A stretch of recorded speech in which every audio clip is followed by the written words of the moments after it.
Hello, and welcome to Warhammer 40k's Grim History from the Beyond. I'm Zeckthar, And I'm Yuksen. and we are the chroniclers of all that was, and all that will be in the 41st millennium. We've seen the rise and fall of many empires, and this month, we will be discussing the nuns with guns, the Adepta Sororitas. Indeed, this month we will chronicle how they came to be, what role they play in the Imperium of Man, with some notable characters along the way. Well, Zeckthar, what are we going to be talking about this week? Well, this week we'll be discussing the actual Sisters of Battle. And what better way to start off than the most famous, The Order of Our Martyred Lady. Now, the Order of Our Martyred Lady was once known as the Order of the Fiery Heart. Like their fellow Adepta Sororitas orders militant, the Sisters of the Fiery Heart could trace their origins back to the teachings of the daughters of the Emperor during the Age of Apostasy in the 36th millennium. But soon small variances began to manifest amongst the newly founded orders as the persona of the different founders asserted themselves. The Order of the Fiery Heart reflected the vengeful nature of their first canoness and eventual patron saint, Catherine. With the Sisters of the Fiery Heart behind her, Catherine engaged in ever more wars of faith, seeking the enemy both within and beyond the borders of the Imperium, and casting upon them the bright light of the Emperor. Now, a little background on this battle axe of a woman. She was one of the 5 companions of Alicia Dominica, the patron saint and founder of the Adepta Sororitas, known as The Shield Bearer. Catherine was regarded as Alicia Dominica's second-in-command, and was the bearer of Dominica's Praesidium Protectiva, a large shield said to contain a shard of the Emperor's own personal power armor that was impervious to physical attacks. Catherine was well known for her fiery determination and vengeful spirit, ever leading her sisters at the forefront of innumerable battles and pursuing the prosecution of numerous wars of faith against heretics in the name of the Emperor of mankind. But such legends seldom end happily, and first Dominica, then Silvana, and Lucia were martyred at the hands of evil men jealous of their faith and purity. And Catherine kicked the bucket when she was murdered by a witch cult of Menestus. So deeply did her sisters mourn Catherine's loss that they renamed their order militant the Order of Our Martyred Lady. Unknown to the order, though, sometime before Catherine's untimely death, she had visited the world of Sanctus Lies in the Palatine sector. Beneath a shrine in a hidden crypt, Catherine had interred her golden power armor and her legendary power sword, the Ardent Blade. Now, these powerful artifacts were eventually found centuries later, retrieved by the living saint, Saint Celestine, during the Palatine Crusade. Really? I didn't know that. Pretty interesting, huh? Well, but getting back to the order. Ecclesiastical records show that the word of Catherine's demise sent waves of anguish throughout the Adepta Sororitas, with many orders holding solar week-long vigils. Yet the Order of the Fiery Heart took no such action. Every last preceptory, commandery, and mission in the order girded themselves for battle and channeled their grief into an endless quest for retribution. In honor of their fallen matriarch, they became The Order of Our Martyred Lady. and have continued to seek vengeance ever since. For millennia, the Sisters of the Order bore armor and weapons of stark black as a sign of their mourning. It was only after the engagements of the Third War of Armageddon that red was introduced into their livery. The Order once operated a convent on the desolate, windswept world of Sanctuary, Also known as Fortress Sanctuary 101. In 897.M41, though, the convent and all the Sisters of Battle within were destroyed by the awakening of Necrons, who had made Sanctuary one of their tomb worlds. Not the greatest place to set up shop. Anyways, 12 standard years in 909.M41, Canoness Sephirina made a pilgrimage to the site of the massacre. Her task was to reconsecrate the hallowed ground of the former convent, which still bore the scars of the Necron attack. She erected a single statuette of their patron Saint Catherine for each slain sister, to stand eternal vigil over the site of her sister's martyrdom. By the time of Sephirina's pilgrimage, the bodies of the slain battle sisters had yet to be returned from Inquisitor Hoth, who was studying them to learn more about the Necron's weaponry, much to the chagrin of their order. Now, Yuksen, before you tell us about the orders of the Sacred Rose, I wish to discuss one of the most well-known campaigns against the enemies of the Imperium. The battle took place on the Cardinal World of Cases in 991.M41, not long after the Second Tyrannic War. Canoness Praxedis was sent to reinforce the planet, as they were being assaulted by the hideous Tyranids of Fleet Kraken. As the Tyranids of High Fleet Kraken assaulted the ecclesiarchal cathedral, the combined fire of the Order's Retributor squads and Exorcist tanks obliterated the first wave of Tyranid biomorphs. But the second managed to breach the fortress walls of the cathedral. As the Tyranids poured through, Praxedis confronted the Hive Tyrant. During the fighting, the Canoness was dealt a mortal blow, but even as her blood ebbed away, she summoned the last of her strength to land one last blow, carving in the hideous beast's skull with a thunderous strike from her power mace. With the tyrant's destruction, the swarm lost all connection to the hive mind, and thus all direction, with the biomorphs turning on one another in a cannibalistic rage. The sisters of our martyred lady wasted no time in pressing the assault, determined to avenge the death of their beloved Canoness. The remaining Xenos were swept aside, buying enough time to evacuate the ecclesiarchy's remaining priests before the Tyranids launched their next wave of attacks. Praxedis was eventually canonized as an imperial saint for her actions on Ocasis. Wow, that's pretty cool. But before I start on the Order of the Sacred Rose, I have a question. Why are they the most famous Ordo of the Sisters of Battle? To tell you the truth, brother, I have no idea. I mean, when I started this, I figured it was because their armor looked really cool, and yeah. But then the more we looked into it, most of the rest of them look very similar.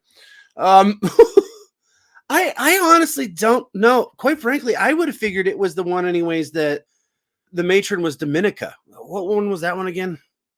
Order of the Ebon Chalice. Yeah, I figured they would probably be the most famous because Dominica was, the one that was the leader of the daughters of the emperor. But to tell you the truth, I have no idea why. Do you got any guesses? My theory is because they have one of the few living saints that's done some recent major achievements, like, for example, was involved in the 13th Crusade and helping, resurrect Rebute Gilman. Right. So Celestine was actually part of the Order of our Martyred Lady? I believe so. Hence why, the whole she found the gear. Yeah, fair enough. But go ahead and tell us about the Order of the Sacred Rose. Yeah, brother. Okay. Well, before I do that, I do want to mention that just in case people are wondering, all of these Majorist orders are in honor of one of the 6 members that entered the Golden Throne towards the end of the Age of Apostasy. Right. Now, here's the question, Yuksen. Can you name all 6? Go. There's Alicia, Catherine, Sylvana, Arabella, Mina, and how many have I named? You almost got it. You're almost there. Starts with an L. Lucia? Yeah. Well done. Okay. So, before I start getting into what the Order of the Sacred Rose is, I'd like to mention some things concerning the creation of these 6 orders. First off, these orders were not created right away. In fact, the first time it was broken up, it was only broken into 4 different orders. Right. So, as you know, Zeckthar, after High Lord Tyrant Goj Vandir was overthrown, a man by the name of Sebastian Thor ended up eventually taking the role of the Ecclesiarch. Well, following Sebastian Thor is Ecclesiarch Alexis the 22nd. The only thing that is really notable of this character is that in 378.m36, he split the Convent Sanctorum and the Convent Prioris into 4 orders militant with 2 apiece. These were the Order of the Ebon Chalice, the Order of the Valorous Heart, the Order of the Fiery Heart, and the Order of the Argent Shroud. Another interesting part about Ecclesiarch Alexis the 22nd. He was fairly short. But what about the other 2? Well, the other 2 are which are the other 2 again? They're the rose ones, right? Yes. Well, in 878.m38, there was a footnote ecclesiarch by the name of Diocese VI. The fat one. He founded the Order of the Bloody Rose and the Order of the Sacred Rose in honor of the 2 remaining saints that accompanied Alicia Dominica to the Golden Throne. Pardon me, Yuksen. I know it's a little late to be asking this, but why do we care? Well, first off, I find it interesting how less than 100 years after the Sisters of Battle were broken into two convents, that they were split again. On Mm-hmm. top of that, I find it interesting how it was over 2 millennia before the last two were made. For that matter, Yuksen? yes. Well, like I said before, I really don't care. So shouldn't we get back to talking about the orders themselves? Right, sorry. Now, the Order of the Sacred Rose is one of the convent prioress' orders and is founded in honor of Saint Arabella the Liberator. Of all Dominica's bodyguards, Arabella was known as a particularly disciplined, even-tempered sister. However, behind her serenity lay the determination of a resolute warrior, and her symbol was thus a white rose held aloft in a mailed gauntlet. This is no doubt why the badge of this order is a white rose. The order strives to emulate their patron saint in her virtue of discipline, even temperament, and resolute determination. This resolve to stay calm in battle has particularly benefited retribution squads, who use her as a role model to avoid doubt and rash actions while wielding their heavy weapons. The order vows that they are not only devout servants of the emperor, but also conduits of his will. They believe that their words and actions are guided by his divine wisdom and teach that victory comes from faith and faith alone. They wage wars of faith to regions long thought lost in the darkness, freeing imperial planet from the yoke of xenos or heretics. They establish citadels in the most remote corners of the Imperium. This has resulted in forging a sizable parish in the Ultima Segmentum, but like Arabella, they bring their faith to bear across the galaxy. On the battlefield, these warriors, dressed in white armor and black cloaks with red lining, advanced in perfect tactical harmony and discipline, adapting fluidly to the shifting tides of battle. They press their attacks wherever their enemies show weakness, and where they show strength, the sisters stand firm. They combine their faith with physical prowess, creating miracles where they may suddenly burst into speed or see foes spontaneously combust. They often go to war alongside large numbers of ecclesiarchy followers, such as priests or zealots. As such, even a small mission are rarely short of soldiers. These great armies of the faithful go to war with the Sisters of the Sacred Rose, forming their elite corps. The sisters welcome these auxiliaries, believing that the emperor can work even from the lowliest of his servants. This ability to draw others to their cause has been instrumental since the Great Rift has opened. The majority of their sanctuaries lie deep within the Imperium Nihilus, but few have succumbed to the nightmares that have been unleashed across the galaxy. The sisters have remained a steadfast bastion of hope, preventing fear and panic from consuming their worlds. They maintain patrols on these worlds that execute any who express any doubts in their security, as well as those who show the slightest sign of mutation. Now, how about you tell us about the other order made in the 38th century, brother? Well, the matriarch of the Order of the Bloody Rose is Saint Mina, who was as renowned for her dark, brooding nature as she was for her deadly skill in battle. What few records survive through the Reign of Blood suggest that she served as Alicia Dominica's champion, and that when the reformer Sebastian Thor's army descended upon Terra, she slew some of the mightiest invading warriors in hand-to-hand combat. One account, albeit riddled with inconsistencies, suggests that she dueled with the leader of the custodians, who entered the ecclesiarchal palace during the siege, and that the two fought to a standstill before words of an alliance were finally spoken. Right. And I'm a three-toed sloth. Well, it could have happened. No, it couldn't, Zeckthar. Custodes could put up a decent match against Primarchs.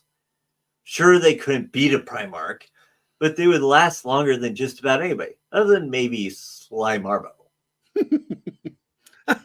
I understand that, but think about how this would have gone down. The custodian wasn't trying to kill the woman.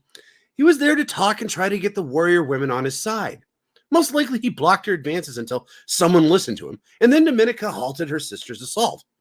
Well, I still don't see it happening. Sounds like propaganda to me. Well, whether it be true or not, the Sisters of the Bloody Rose revere Mina as the epitome of martial virtues laid out by the daughters of the Emperor, and dedicate themselves to emulating her violent prowess. Mina would go on to be declared as a living saint within her lifetime for performing acts that would become legendary, even amongst the entire galaxy of legends. Yet, like the rest of her friends, she was killed in battle. Saint Mina was slain by a sanguinary cult whilst at prayer in the shrine of Hydrophor. When her body was found within the shrine, she was surrounded by the corpses of 20 of her attackers, her body covered in their blood. Now, like you mentioned before, Yuksen, 2,500 Terran years later, two order militants were created by Ecclesiarch Decius VI. You remember, the fat one. The Order of the Bloody Rose and the Order of the Sacred Rose. The Order of the Bloody Rose was founded at the Convent Sanctorum in honor of Saint Mina, though other minor order militants, such as the Order of the Thorn, would also claim her as their patron saint. The Order of the Bloody Rose first existed as a small group of sisters who provided a bodyguard for the abbess of the Adeptus Sororitas, and it was from this group that the new major order militant was formed. From their first war of faith, the Sisters of the Bloody Rose made a name for themselves as brutal executioners. They were dispatched to the Nephilim sector to put down the Slaneshi pain cults that had transformed many imperial shrine worlds into planet-spanning torture chambers. Hospitallars of the Order of Serenity and Dialogy of the Order of the Quill followed in the wake of the Sisters of Battle, where they were to tend to the bodies and souls of the faithful after afflicting worlds had been liberated by the Bloody Rose. But when the non-militant orders arrived in the war zone, they found only death. The militant sisters had moved from planet to planet, mercilessly butchering the cultists they encountered without stopping to free the imprisoned. Many Adeptus Ministorum adepts, as well as several captured Sisters of the Bloody Rose, have been left to languish in the cult's hellish dungeons, while the Order hunted down the heretics. When the last of the Slanesh worshippers had been eradicated, the canonist superior of the Bloody Rose, who upon her death would become canonized as Saint Mary, penned the Thorn Treatise, using the blood of those sisters who had fallen to record the teachings of this war. In the treatise, Mary outlined that the path of least evil lies always with the swift extermination of those who oppose the faith, and therefore mercy in any form must come after the meting of righteous anger. Wow, these cows seem pretty bloodthirsty. Perhaps we could cool our jets a little with the Order of the Ebon Chalice? Sure.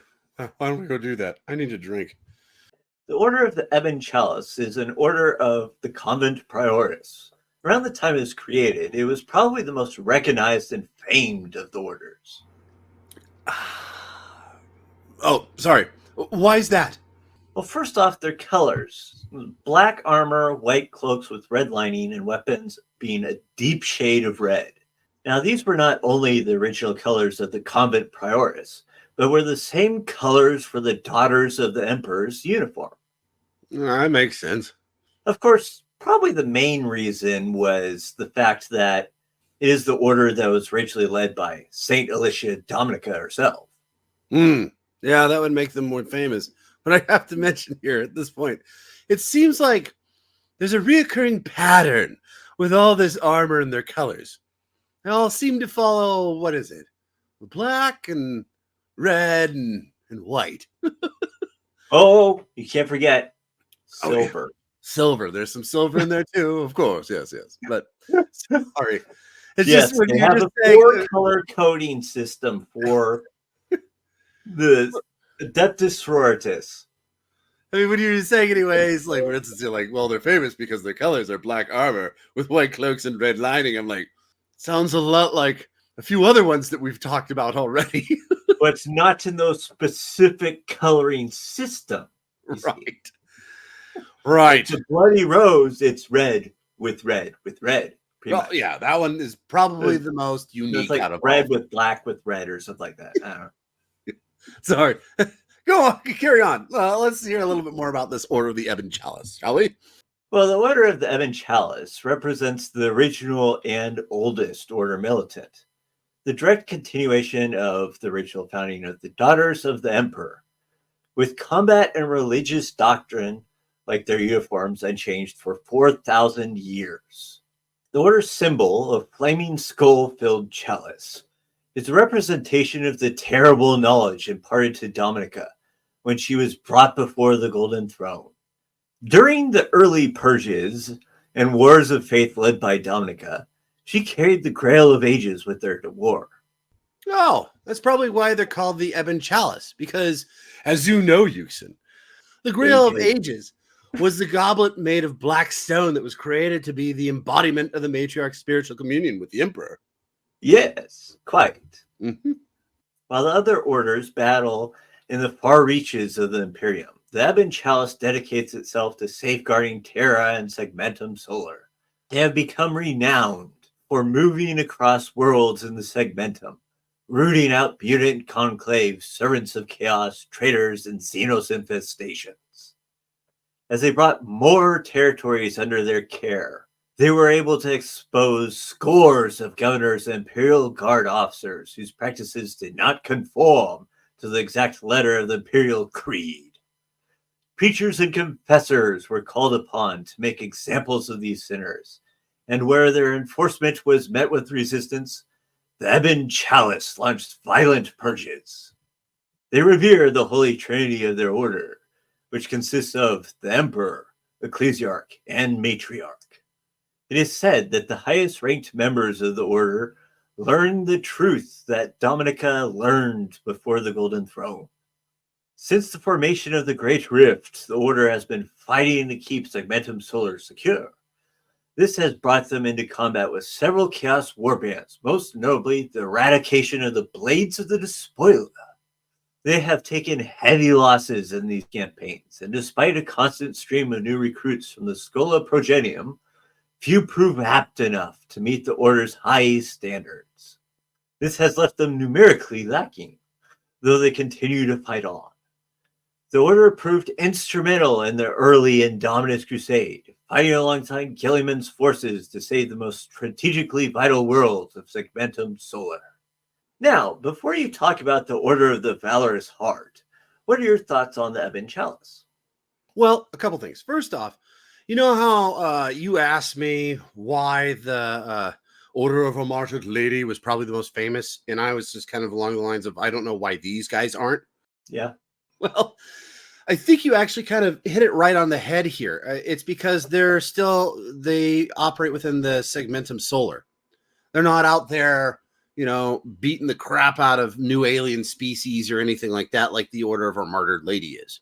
Then why wouldn't the Sacred Rose be extremely famous? Well, that's because they're not dressed in black. They're dressed in red.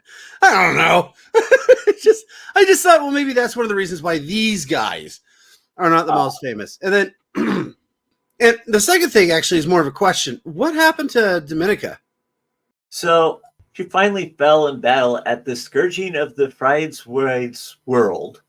Supposedly she survived literally hundreds of wounds before one last gun blast finally found weakness in her armor and pierced her heart.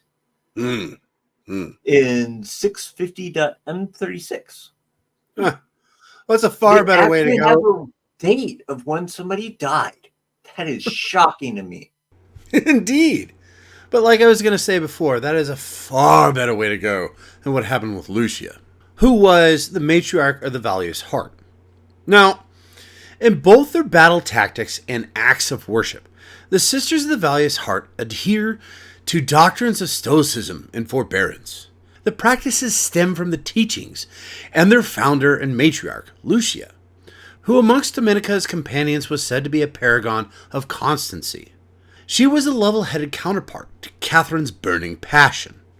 When the Sisters of the Convent Sectorum were split, Ecclesiarch Alexis XII wrote that Lucia's Order of the Valorous Heart was to be the immovable anvil to the Fiery Heart's crushing hammer. Yet from the inception, the Valorous Heart were far from a purely defensive force. Led by their matriarch, they aggressively sought worlds upon which the roots of heresy had grown deep, where witchcraft and profane mutations ran rampant, and then set themselves to the task of systematically expunging all traces of faithlessness. The order willingly plunged itself into protracted battles amidst horrific conditions, laying siege to sorcerous cults on death worlds and storming Xenos planets that were inimical to human existence. Aside from being undeniably effective in grinding away the enemy, these tactics also served as a form of penance. In the oldest manuscript of Lucia's teachings, records during her first address to her order, she explained that the Adeptus Sororitas would be evermore carry the burden of atonement for the actions that she and the daughters of the Emperor had taken in supporting the pretender Gauge Van Deer. Lucia's martyrdom came at the hands of a recidivist sect. In my opinion, it was the most brutal slaying of all the mothers, for she was captured and tortured over long solid months. The heretics attempted to break her spirit and make her recant her faith in the Emperor. Lucia's eyes were gouged out, and she was forced to listen to the screams of 1,000 innocents as they themselves were tortured to death. Unknown to her, a group of her own sisters were amongst those killed in this way. But it is said that not one of them uttered a sound as they endured their torments, so as not to cause the matriarch any more pain than she had already suffered. Lucia eventually died, and the recidivists claimed loudly that they had shattered her resolve. Yet it was not so. In fact, over the following solar decade, the Order of the Valious Heart tracked down and captured every last member of the sect, all of whom confessed to lying about the matriarch's lapse of faith. What became of those heretics is not known outside the Order. What is known is that a contingent of Sister Hospitaller from the Order of the Silent Vow has been seconded to the Valorous Heart ever since that time, and have been putting their knowledge of life extension and pain enhancement to use deep beneath the sanctuary of Lucia's reprisal. Now, the example set by Lucia in life, as well as her martyrdom, has led to the Order of the Valious Heart employing methods of warfare that are unique among the Adeptus Sororitas. At the outset of battle, the sisters pray to the Emperor and their matriarch for the strength to endure the horrors to come. They then launch offenses to cut off their foes' supply routes and lines of retreat. With the enemy locked in place, the Order begins sabotaging any infrastructure in the area. Water supplies are drained, fuel reserves destroyed, and pipelines transporting noxious substances are vented into the atmosphere. On feral worlds, anything that could provide the enemy with the least sustenance is incinerated. In short order, the battlefield is transformed into a harrowing desert, with a grinding war of attrition remaining as the only path to victory for either side. It is in these conditions that the Sisters of the Valious Heart excel. No hardship is too great to shake their resolve, no pain so severe that they waver in their duty. They press the attack with one measured advance after another, inexorably driving their way into hostile territory and paving a path before them with the corpses of their foes. The glacial press of powered armored warriors moving forwards is enough to erode the morale of even the most dauntless enemies, as is the sight of sororitas, who continue to stand and fight after enduring multiple grievous wounds. When the sisters find themselves on the defensive, their unmatched grit allows them to withstand punishment that would scatter a less faithful force. Their hymns ring loud as barrages are leveled against them, and should their frustrated foe resort to an all-out assault, the sisters sally forth with unfailing vigor. Due to the methods of combat they employ, the preceptories of the Valious Heart typically boast greater numbers of exorcists and retributor squads than those of other orders. They use their heavy weaponry to establish solid bases of long-range fire, raining death upon enemy positions, and punishing anyone foolish enough to advance towards them. Many amongst the Order say that they can feel the beating of Lucia's noble heart in the lightning-fast thud of bolt shells. Others hear her cries of defiance resounding within the sky-tearing cracks of exorcist missiles. It is a little wonder that they see miracles manifested in the fires of their bombardments, and are so eager to charge into the infernos they have wrought. All right, brother. Tell us about the last major ordo, the Order of the Argent Shroud. An order of the convent priors, the Order of the Argent Shroud was first led by Saint Silvana. Their armor is silver along with white cloaks lined in red. Silvana was martyred shortly after they were split from the Order of the Ebon Chalice and before their own identity had been fully forged.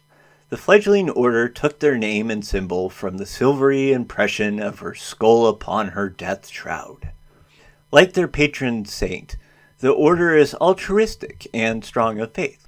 The sisters of the order, like Silvana, rarely speak, preferring to let their actions speak for them, and often these actions speak of selfless heroism.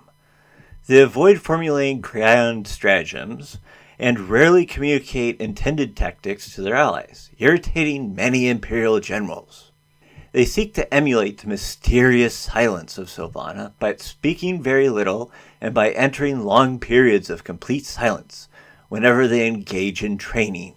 However, this silence does not preclude them for prayer or worship, and, like the members of other orders, they still chant hymns and purgation as they march into battle. On the field of battle, the Argent Shroud is known for its lightning-fast assaults and maneuvering capabilities. They commit themselves utterly to the offensive, often leaving themselves cut off from support. They alleviate this weakness by crying out for Silvana to protect them, which seems to give them a miraculous degree of luck. Enemy fire will often veer off course, and blades will fail to hit their intended mark. Those sisters who fall often save their entire squadron from annihilation with their dying action. They run themselves into the line of fire just as their matriarch would have done. There are countless legends in which the Sisters of the Argent Shroud emerged from battles that the imperial logisticians had calculated to be unsurvivable. Due to their propensity for hit-and-run assaults, the Sisters of the Argent Shroud have become some of the deadliest and most experienced shock troops of all the Sisters of Battle. As such, they boast large contingents of Dominion squads who also serve as the leaders in many of the Order's rites of worship. The majority of the Argent Shroud sanctuaries lie in the region of space that abuts the Great Rift. During the Noctis Aeterna, many of these sanctuary worlds were thought lost. It is estimated that as much as 80% of the Order may have been swallowed up by the warp storms. But in the years since, they have continued to fight on against Chaos forces without showing signs of diminishment. Many of these preceptories that were thought lost have since been seen in battle, though they say nothing of their sanctuary worlds. A peculiarity amongst the Order lies with how they treat their dead. While others may shout out prayers to guide the fallen souls of the fallen, the Argent Shroud say not a word. Death is met with silence, and it is believed that this is due to the Order's belief that martyrdom is a luxury and a reprieve from duty. Yet the dead of the Order are still handled with great care and solemnity after the fighting has finished. The martyrs are removed from the battlefield in somber processions, their wounds cleaned and dressed, their armor repaired and polished, and they are laid to rest for 7 days in the sanctuary in which they served. After that, their bodies are removed, and what becomes of them is not known by any outside the Order. So, brother, do you have any finishing thoughts concerning these orders? Oh, actually, nope. Well, folks, that be it for this week. Join us next week for our favorite part of the month, notable characters. Fantastic! Oh, and don't forget at the end of the month we do our Q&A where we answer your questions you send us in the comments.